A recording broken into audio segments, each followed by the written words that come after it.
everyone. I wanted to do up a short video on my newest online class, A Sacred Place. This is the main book that I'm going to create in class right along with the students. And I am showing you my thought process, why I chose what I did, the hurdles I have to overcome, any roadblocks. Maybe I started this way, but somewhere along the way, I veered off into a different direction and explained why I chose to do that. Okay. And so let's just go over really quick what they look like, each one of them. And then the links will be listed below where you can check out the class if you want to. Now, if you know anything about my art, you know that I like old, tattered, discarded, vintage, nature elements to come into my art one way or another. And for this one, I chose to use a vintage tart pan, little tin. I thought that was really cute. Some beads, one of my vintage metal hearts. It's a locket that actually opens. One of the sticks I found on one of my walks, some old vintage buttons. And the material I chose was old quilt pieces along with pieces that I obtained through my travels overseas and then some within the US. Okay.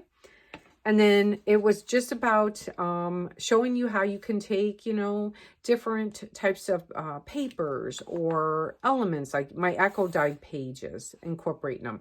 How do I create a page and how far do I push it and pull it out and, leave some visible and some, where it invites the viewer to investigate further. Okay.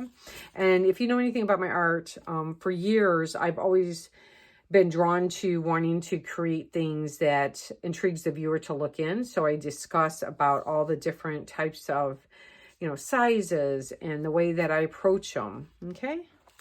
So for this one, I incorporated, this is tissues from my Echo dyed bath, which, you want to check out my YouTube video that discusses how I create things like that.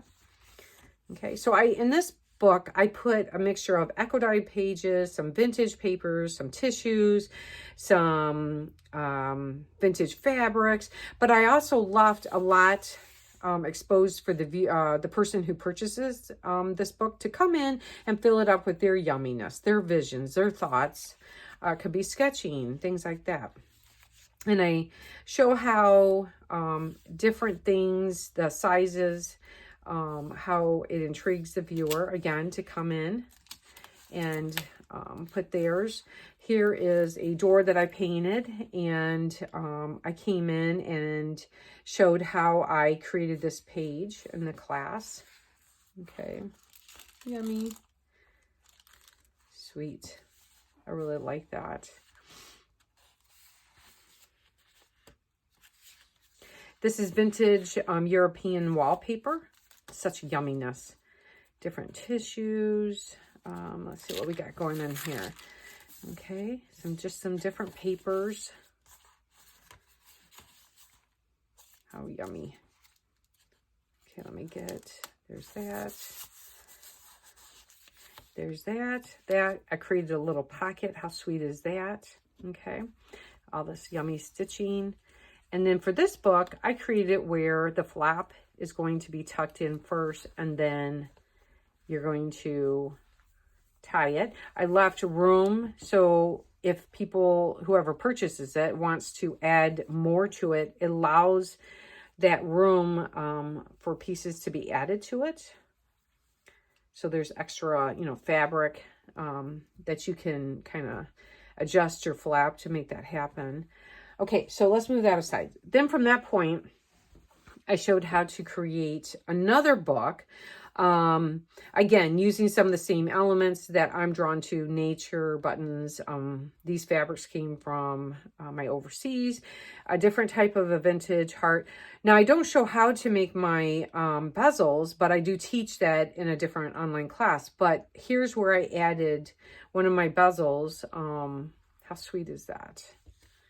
Okay, this was a very, very old vintage photo frame that had to do a lot of TLC to salvage that baby. Okay, some more of my Echo dyed pages, some images, tissues, And this one I've left more blank and just filled with the echo dyed pages. So this allows the viewer to come in and really put their stamp on it, of, you know, writing. You know, they could be sketching. They could do it as a scrapbook and put photos in here. They could record a special event. It's whatever they choose. Now, a lot of people who buy my art, a lot of times will use the books as piece of art to display. And I think that's amazing too.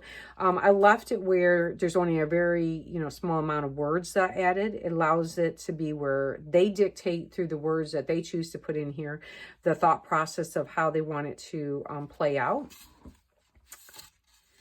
Sweet.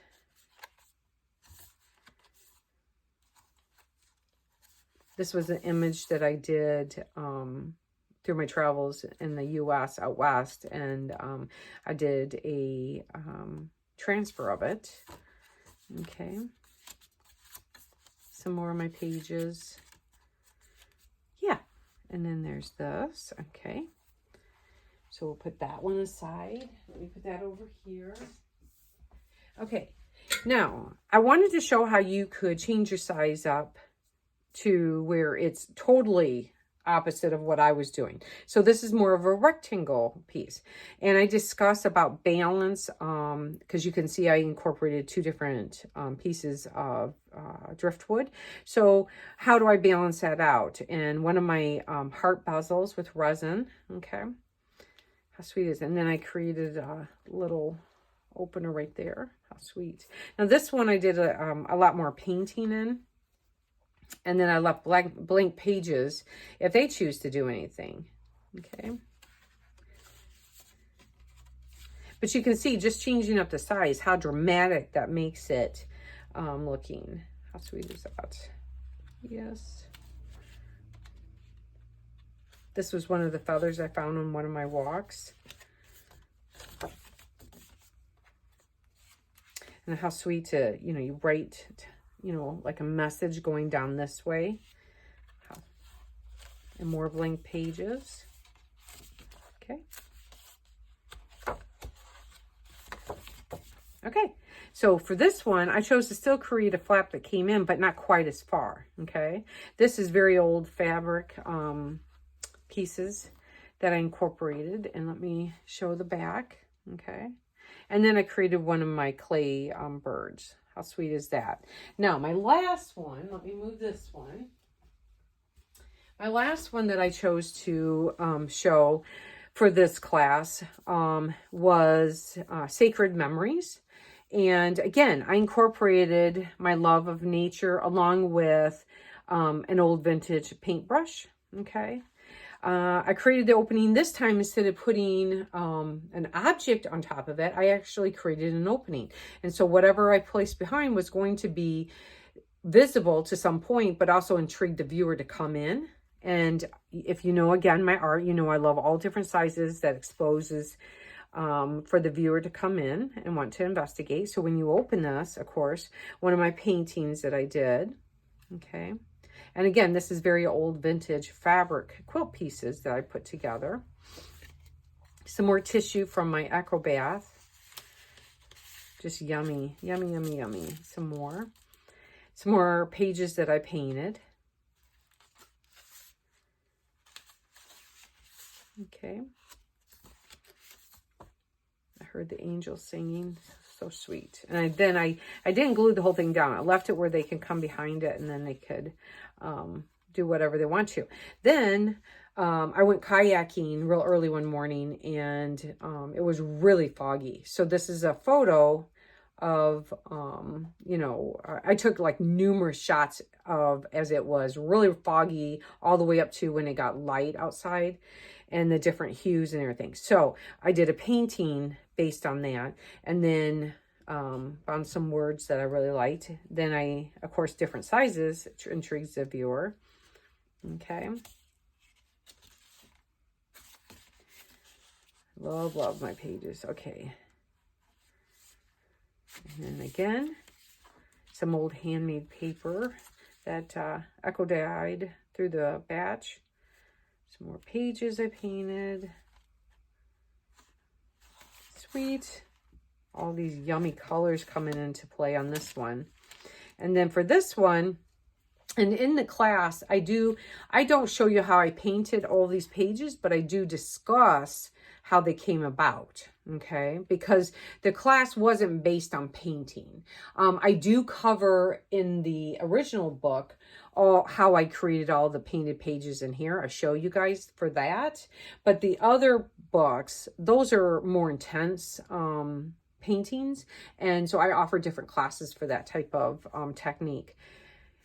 So let's see, where was I? Okay, so I'm back here.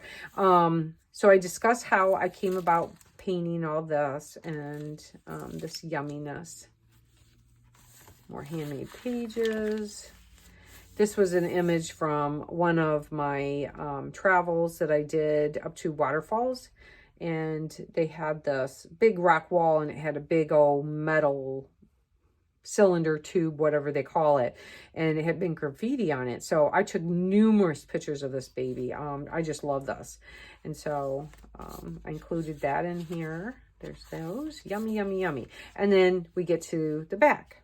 Okay, so there's a lot of different ways that you can create this book based on this class. Let me get my other two just a second. I just wanted to show you guys really quick some different variations of how you could create off the techniques that I teach you. But again, you know, if you're looking at how to do these type of paintings that I did in these books, you want to check out my other classes that teach that kind of stuff. But everything that I taught in here, you know, things like this, let's see, did I do any other kind of painting? Let me see. Things like this, I cover, you know, I show you guys how to do it. So I just want to make sure that the clarification is on that. But anyways, thanks for stopping by and checking out my video for my new online class, A Sacred Place. Okay, thanks, you guys.